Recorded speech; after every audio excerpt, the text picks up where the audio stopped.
The story takes place in Atlanta and revolves around the death of a man named Jamaal, linked to drug trafficking activities. Jamaal was shot dead in a nighttime attack. The police received an emergency call and arrived at the scene immediately. The Money Move case is not just a crime story, but also highlights the challenges police face in achieving justice in a community threatened by crime.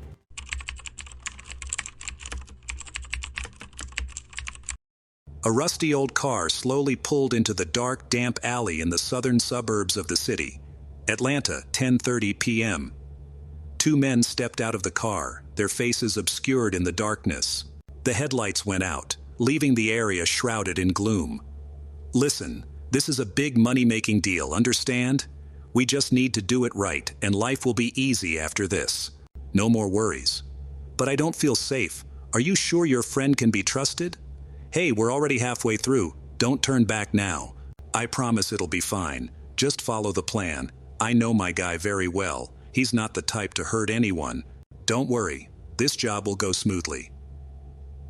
Not long after, a third man appeared. He silently approached the two men who had been waiting. Are you ready?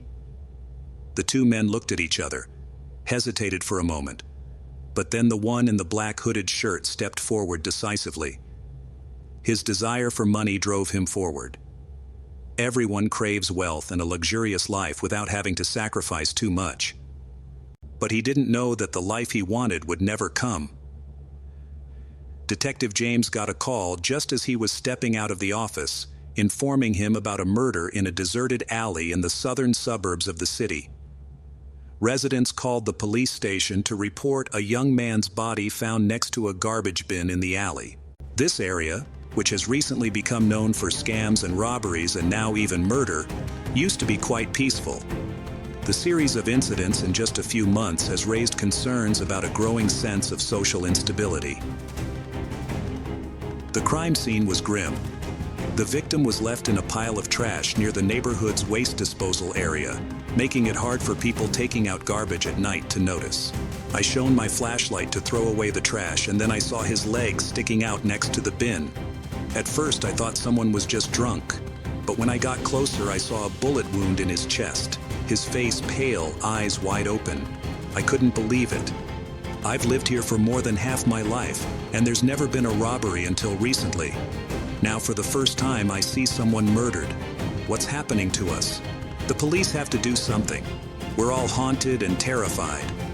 The man said, as other residents gathered around the scene, staring anxiously at the police moving around inside the cordoned-off area. Fear gripped the community. The police began examining the scene and interviewing witnesses, taking statements from those present nearby. A witness reported seeing an argument between the victim and another man behind his house. I saw them get out of an old black SUV. There were two of them, the guy who got shot and a taller man, wearing a black shirt and a baseball cap. I couldn't see his face clearly. They were arguing about something, but I didn't hear well.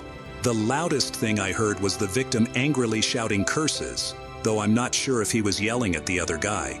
The taller man seemed worried about being noticed. He looked around, then dragged the victim further into the alley. Based on the statement, the suspect could be identified as a man over 6 feet tall who knew the victim. Did you see the car leave? After the gunshot, I rushed to the window and saw the other man walking out alone, looking quite calm. He got into the car and drove off toward the main road. I didn't know what had happened, but I knew it wasn't safe outside, so I waited a while before checking things out. Not long after, the police arrived. The area has always been relatively safe, a middle-income residential neighborhood where almost no house has surveillance cameras, and no public security cameras have been installed yet. Currently, identifying and gathering clues relies on traces at the scene and examining the victim's body. The body was found near a waste disposal area, and collecting evidence must be done carefully to avoid missing any clues. The victim was wearing a black hoodie, the hood pulled over his head, with lifeless eyes and limp hands. He had been shot and killed by a single bullet that pierced his heart, leaving a large hole in his shirt. Blood flowed down to his blue-gray jeans, staining his hands. Based on the wound, the suspect had likely stood very close to the victim when firing. There were no signs of a struggle at the scene, and the body was still soft, indicating the incident had happened within the past 2 hours. There were no signs of resistance on the body, suggesting the killer might have been someone familiar to or trusted by the victim. Some muddy footprints on the pavement matched the dirt on the victim's shoes. The rain had washed some of the mud into small puddles on the ground, and following the faint trail suggested that the victim and the killer had walked into the alley from behind the row of houses. This matched the witness's account. Forensics also found a piece of paper in the victim's hand. He had clenched it so tightly that it had not been soaked by the rain. On the paper was a number and a name. Detective Lee, who was in charge of the case, speculated it could be linked to a monetary transaction. He might have been lured into some scam thinking he could make easy money. The victim was identified as David Jason, 27 years old, living about 4 kilometers from the crime scene. A cell phone was found next to the body, with a sticker of the victim and a woman, likely his girlfriend, on the outside. The phone was severely damaged. We might find useful clues if we can recover the data inside. It's likely that the killer smashed it to destroy evidence.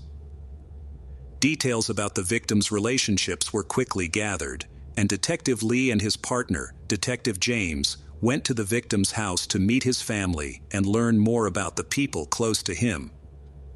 According to the information collected, Jason lived with his parents and sister. He had a penchant for risky ventures and was often in financial distress. Jason had asked his parents for money to marry his girlfriend, but they had lost trust in him. "Even if we gave him money, he'd still do it," his sister said. "I heard him talk about some easy money deal that would let him live comfortably for years without working. He wanted money and power, but didn't understand the value of hard work." When asked who had influenced Jason to join this venture, his sister couldn't provide more details.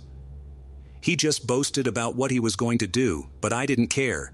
He's caused so much pain to this family. I didn't want to be bothered anymore.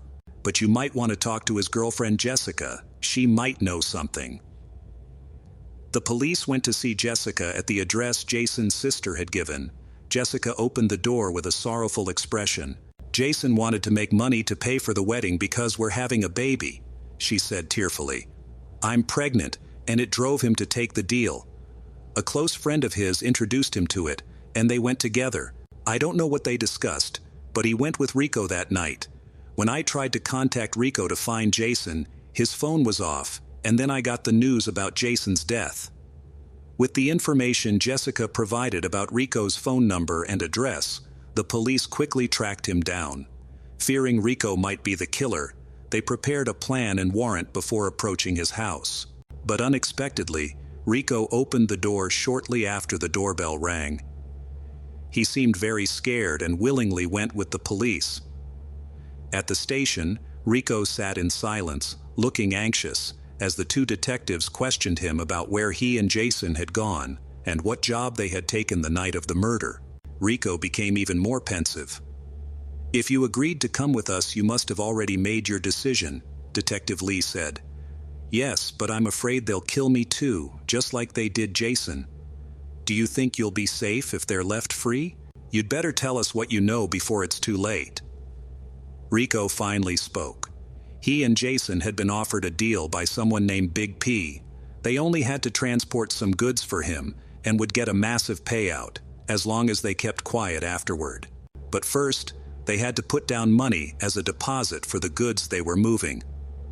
But I felt uneasy, so I tried to persuade Jason to turn back halfway, but he refused. He said Big P was a reliable friend, but I didn't believe it. Rico's testimony pointed to Big P as a prime suspect, with the phone possibly holding evidence of his contact with the victim. Further investigation revealed that Big P was actually the alias of Peter Carver, a notorious scammer in the criminal underworld. Records on him show that he had a prior conviction for fraud years ago, after which he was released. In subsequent cases, he became more cunning, covering his tracks carefully. This time, he had meticulously planned everything before taking action. His appearance matched the description of the suspect provided by witnesses. After gathering information for some time, the detectives discovered that Peter Carver would be at a bar that night. They planned to monitor him from an unmarked car and carefully prepared a plan to apprehend him. Carver was a cunning individual. If he were guilty, he might be surprised to see the police approaching, but if they weren't careful and he managed to escape, he could vanish completely. The operation had to be executed swiftly and precisely. When Carver saw the police entering the bar and approaching him, he showed a hint of surprise but quickly composed himself, exuding a cold and smug demeanor. He made no attempt to flee, knowing full well that the police had prepared for his capture. If he ran, he would lose any chance to defend himself or negotiate for leniency. He was taken away without causing any disturbance. Carver sat in the interrogation room, a space that had become somewhat familiar to him. He looked coldly at the two detectives in front of him and casually remarked that he had no idea why he was there. He was confident that he had destroyed the evidence thoroughly, but he had underestimated the investigative capabilities of the police. Data from the victim's phone had been recovered, and simultaneously, the gun used in the crime had been found at Carver's home during a search conducted under a warrant. The messages on the phone were verified, and a witness identified the getaway car found at his house as being present at the crime scene. Carver was stunned. He knew there was no way to deny the evidence, and he began to reveal the truth. What enraged everyone the most was not just his actions but his attitude toward what he had done. He remained completely indifferent and unmoved by the consequences. "I simply carried out a transaction that he agreed to. He could have stayed or left. I didn't force anyone," he stated coldly. "You fired the shot that took a man's life. It was just an accident. I didn't intend to kill him," he argued. His excuse was entirely unacceptable.